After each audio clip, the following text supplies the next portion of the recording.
Hello, and welcome to Grown Folk, the talk show for senior women, mature women, active adult women, and those we love and want to take care of. You know, we have this issue about what we should call ourselves these days. We haven't figured it out yet. Please don't call me a mature woman. You don't want to be called mature woman? No. Well, I like being called senior woman. Really? Yeah, I really? do. That's what we are. That's what we are. You're going to hear it whether you like it or not. Because when you that's go what get we those are. discounts, what do you qualify for? A Senior discount. Hey, Go tell them you want an adult discount and see what they say to you. my family has a saying that says, we have to grow old, but we do not have to grow up. Well, and that's how I live my life. I'm going to have fun no matter how old I am. That's called the Peter Pan syndrome. It is, isn't it? I think that refers to men only. Well, that's just one of the fun topics we like to talk about here on Grown Folk. And you know what? We pay attention to the news and we watch the pretty people around the world. And one of the things I saw recently was Kate Middleton over in England. She wore these tangerine jeans. Tangerine jeans. I thought jeans are supposed to be blue or black or gray. So that's the color. You're not talking about a brand.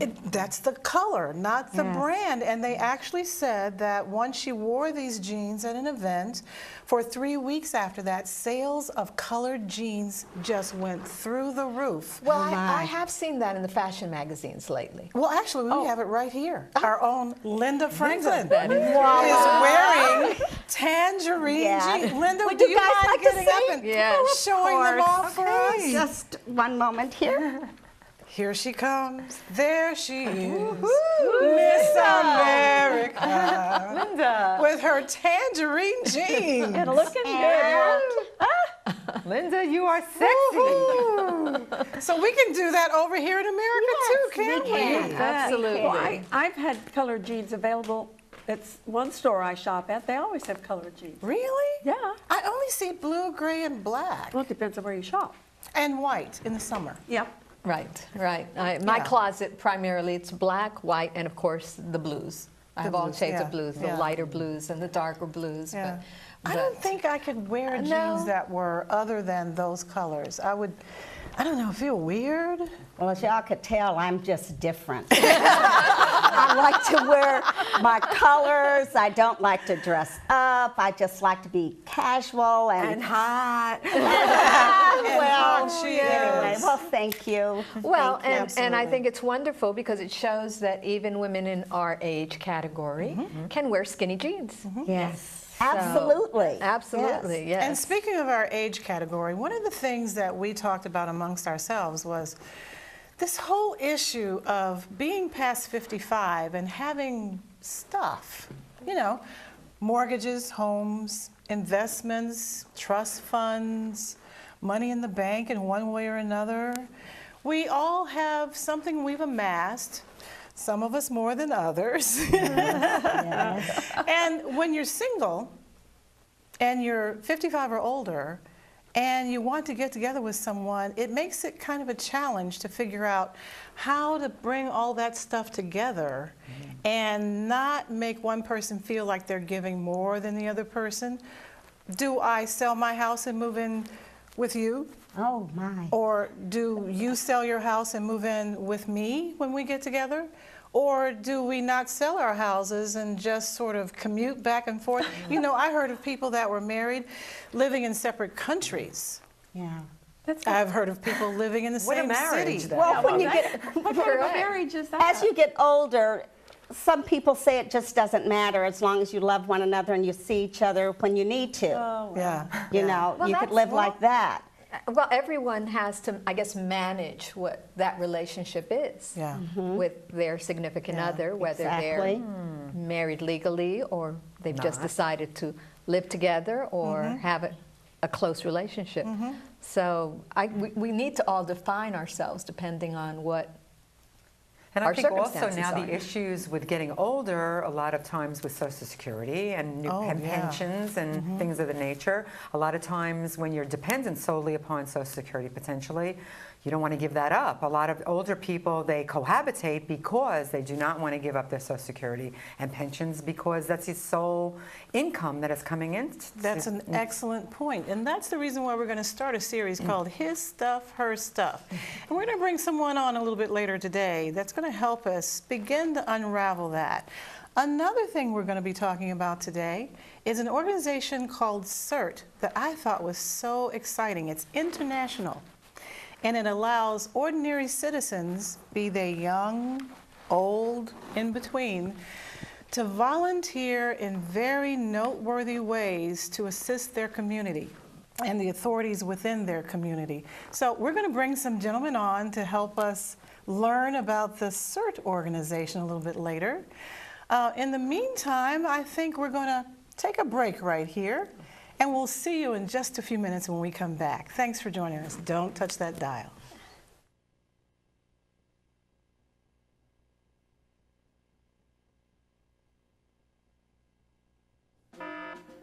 Why struggle with debt? If you have any type of debt, call now for your free debt report. We can help. Credit card bills, medical bills, repossessions. Attorneys supported by Morgan Drexen will work to reduce any type of unsecured debt. Call now. This is your opportunity to become debt-free in months with an affordable payment plan. For example, $10,000 in debt programs are now available with a monthly payment as low as $167 per month. Best part, 0 upfront fees. You have nothing to lose except your debt. No, I'm debt-free. Yes, I am. Yeah. Call now and receive your free debt report and a free legal service catalog to explain how the attorneys can eliminate your debt. I wouldn't even hesitate to call. This opportunity may not last. Call now and receive your free debt report and a free legal service catalog. For your free debt report, call 800-380-2136. That's 800-380-2136. Welcome back. We have with us right now Cindy Manning, who's with Manning Pasidnik CPAs. And Sydney is going to help us talk about this his stuff and her stuff. And first of all, Cindy, I plan to be rich, you know, probably within the next year. I'm going to really get there. Okay, and your CPA. Oh, yeah, that's wonderful. And I just want to know, I have a large home, huge bank account, stocks and bonds, and I'm just wondering, in the event of my death, what rights would my spouse have to that if I did not have a will? Well, Texas is a community property state, so that means that anything earned while you're married belongs half to the spouse. So it would be a matter of you still have that separate property that you had before you married, but any earnings that it had would be community property. It would be a real disaster to die without a will, because then the state of Texas is going to make you one. So that wouldn't be a good plan. But if you are planning on filing a joint tax return, which is normally the best thing to do in the state of Texas if you're married, you can file married filing separately. But again, this being a community property state, half of yours is his and half of his is yours. So, but the main thing, the main important thing would be to have appropriate will for how you wanted your assets distributed. I understand. So when it comes to filing taxes, let's say, and we're living together, we haven't gotten married yet, because I'm going to ask you that next. If we're just living together and we have assets, is that a good position to be in, or do we really need to think about getting married so that filing becomes more beneficial to both of us? Well, just because you're not married doesn't mean you can't file separately or you can't file together. You can be common law married and file together. Oh, I didn't know that. Yeah, so you can actually, let me make sure I understand Yeah. what you're saying.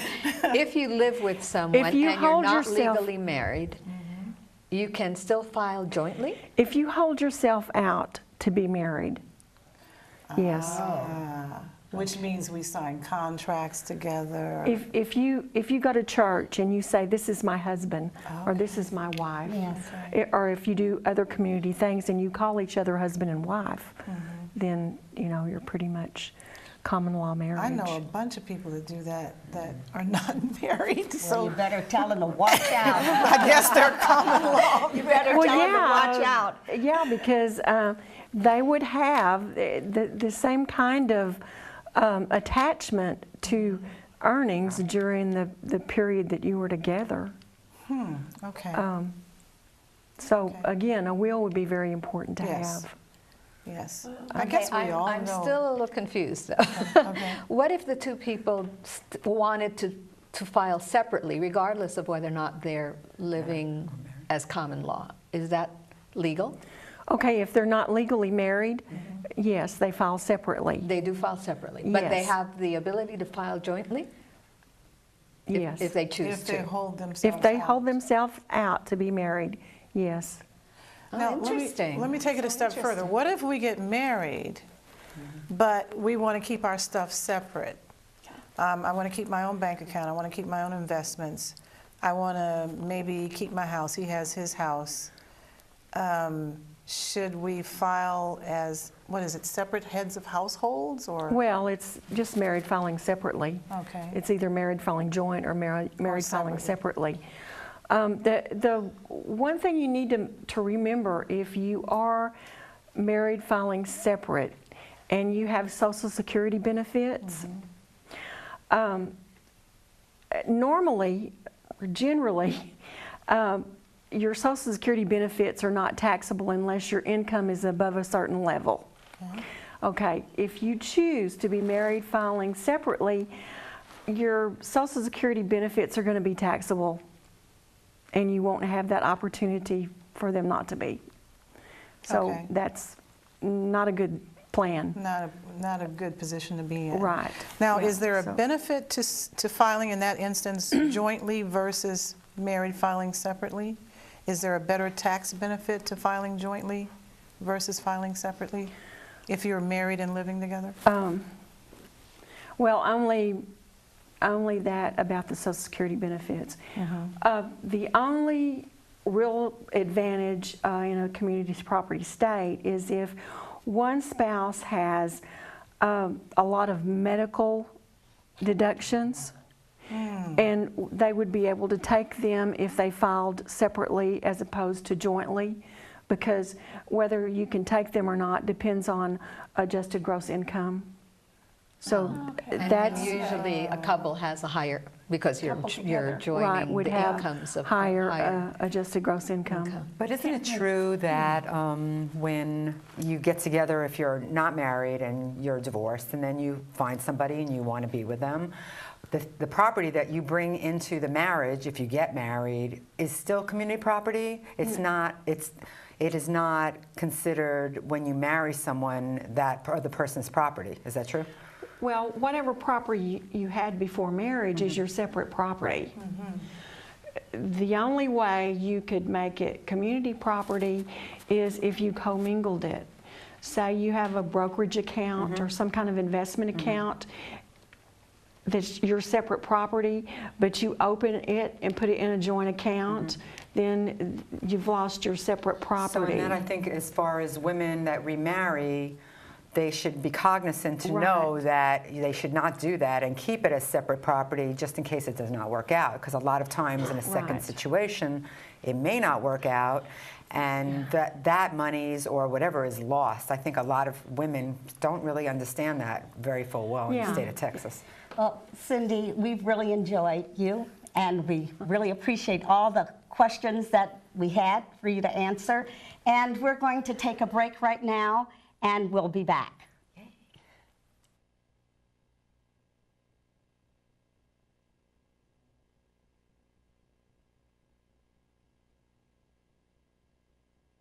Are you looking to save money? Who isn't? How would you like to get a $40 Visa gift card just for trying our fantastic savings club?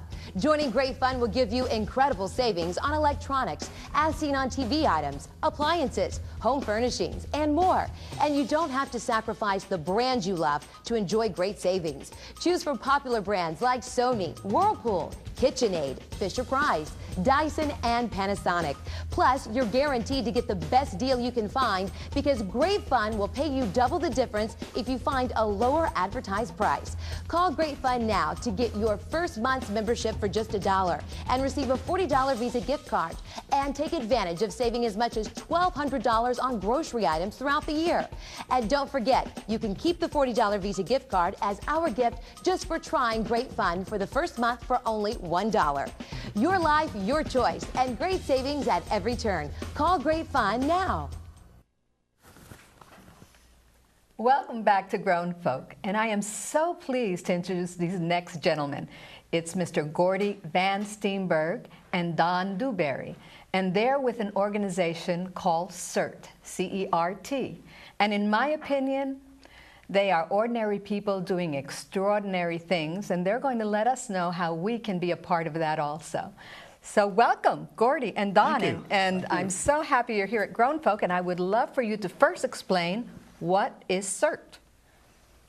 CERT is basically a volunteer organization that is run under the Department of Homeland Security, FEMA, and Citizens Corps, where citizens are trained to help their neighbors in the event of a disaster, be it man-made or natural. We train people to be prepared for those instances and then how to handle things if one does occur. And the actual acronym stands for Community Emergency Response Team. Is that correct? That is correct. That's great. You know, we've seen disasters happening, obviously, in not only in the United States, but all parts of the world, and you'd say that this is an international organization. Can you give me, Gordy, an example of some of the things that CERT has done in other countries? Well, CERT really came to fore. What we found the major problem was, it was in 1985 with a major earthquake in Mexico City. Wow. And here were thousands of people that lost their homes, that there were victims that they just didn't know what to do, and spontaneous volunteers came out to try to help. And those volunteers pitched in and they saved 900 victims from this disaster. Wow. The only problem was, since they didn't know what they were doing, 100 of those volunteers lost their lives. Wow. Oh, no. So what we do at CERT, not only in this country but around the world, is we train civilians to pitch in and know what to do when that disaster happens. So that they're trained, they have the training and a little bit of equipment, and the first priority of our organization is safety of our volunteers. So our volunteers are safe, and then we try to teach the safety to other people.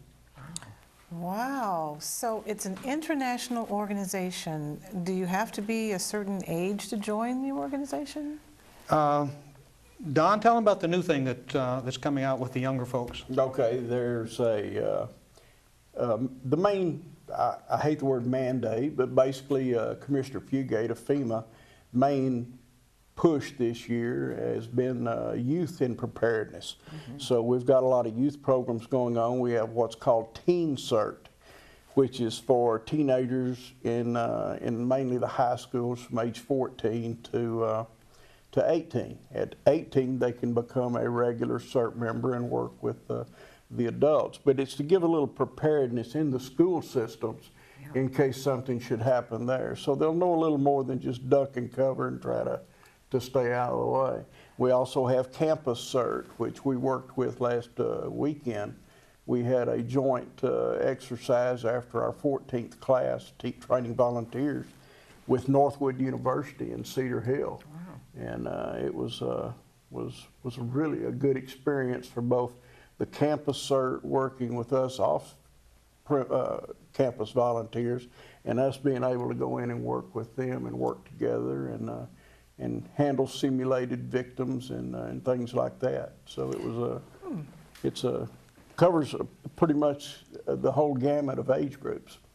So we just had a host of tornadoes in our area. They went through right by DeSoto, as a matter of fact, and they went through Lancaster and then on northeast, and it was devastating. There were a lot of people whose homes were destroyed. They lost everything. What would CERT do in an instance? What would I do if I were a CERT member? What would I get to do? It depends on where you live. If you lived in the community where the disaster happened, you actually would deploy yourself, look at your own house, look at your own family, and your neighborhood to see if you can be of any help right there. And once you find out that things are okay there, it might be that you would be asked to go someplace else in the city or even to another city, which is what happened to us with the Lancaster, Texas tornado. We were requested to go into another city and was authorized by our local fire chief that we go into another city to help serve over there. And what we did was immediately after the tornado, there was a traffic problem. There were people coming through trying to see what was going on. So there was a traffic problem, and the first job that we were given was traffic control. We were actually out there directing traffic in the rain and the wind and whatever. Okay. And then later in the evening, folks had gotten home and things had quieted down a little bit. Then to secure the area, we started working with several of the police departments as security. And we don't have arrest powers or can't restrain anybody. For us, it's strictly observe and report, so that we ourselves are safe and we observe and report to the police. So we were, in that particular instance, worked in traffic control and then in security. Wow. And usually when someone decides to take the training, how much of their time is involved in actually getting all of the information that they need to become certified with CERT? The actual training is laid out by FEMA and Citizens Corps. It's 20 hours of classroom training. And we do a lot of hands-on. There's a whole lot of hands-on that we do also. And then at the end, we actually put on a mock disaster, a simulation, which is what we were doing for our 14th class last Saturday. We normally teach at the DeSoto Fire Training Center where we have their drill ground and everything to use. But this time we used the large campus. But we moulage victims and we put them out there in different places, form our search and rescue teams based on what they've just learned, and put them in an active situation to see if they can apply what they just spent 20 hours learning. We teach it in 2 days. We do it in 2 Saturdays. Some other locations do it a little bit differently, but we try to get them going and get them ready to go. Well, that must really be a benefit, because then it really gives the person an idea of what they may confront in an actual disaster. Let's prepare them. Yeah. Aside from watching the Hollywood movies, when you think Correct. that you're prepared for those disasters, when you're really not. Well, Don and Gordy, this has been so informative. Can you quickly tell us how to find this information on the internet? And of course, we'll also be putting some information on our Grown Folks info site, but if you could quickly tell people where to find you. If you'll just go to your preferred search engine and type in Community Emergency Response Team, it will actually take you to the national web page. Over on the left-hand side of the page, it says Find a CERT near you. Click on that, put your zip code in, hit go, and it'll bring up a whole list of the CERT organizations close to you. Click on the one you think you want to is the closest, and it'll take you to the contact information, and they'd be happy to sign you up and get you trained and get you ready to help your community. And that's nationally, and then internationally we can find the information the same way? Internationally is a little bit different, depending on what part of the world you're from. Okay. We had someone in from Cyprus, actually, that were over here for a conference. And theirs is a little bit different. There's actually a conscript organization still under what's our old term, civil defense. So, you know, it's done different everywhere. You just have to check the region of the world you're in. Well, Gordy and Don, it's been such a pleasure having you here. I know that I am definitely interested in getting this training because even not only to help the community, kind of starting with yourself, to help yourself. So thank you so much. Thank you so much for being with us.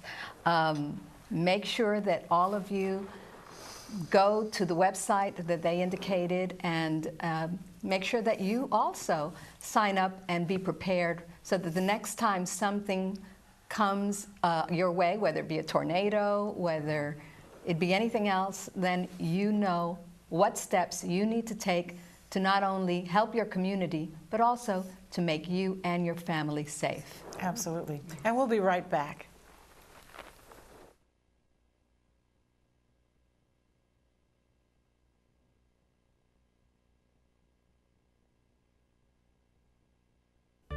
Endless pools are an incredible alternative to traditional pools, making it easy and inexpensive to swim at home.